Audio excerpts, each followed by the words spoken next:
Hi everyone, welcome to my channel. In today's tutorial, I will guide you how you can sign out YouTube account. For that, you'll need to open the YouTube. Once you open your YouTube, on the top right corner you can see the profile icon of the YouTube.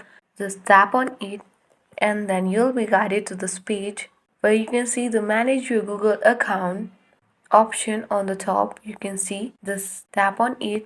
You'll be guided to your Google account page where you can see on the top the various options. Just tap on data and privacy option.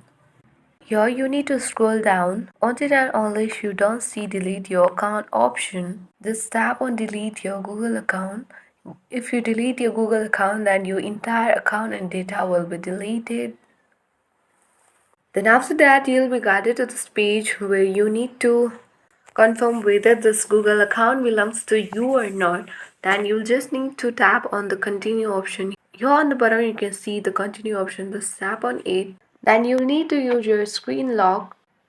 After that, once you verify your Google account, you will need to scroll down and see the delete account option on the bottom of the screen. Then you need to tap on the delete account option and then you can see that your account has already been deleted. If you want to recover your account, then you can just enter your credential again and recover your account. Let's see whether our YouTube account has been signed out or not. For that, go to the YouTube again. So once you open the YouTube, you can see that there was a problem signing into your account. So this notifies you that your YouTube account has already been signed out. So this was it guys. If you have any queries, then you are free to comment. So if you like this video, then give a thumbs up. If you are new to my channel, then subscribe it for more tutorial videos. Thank you.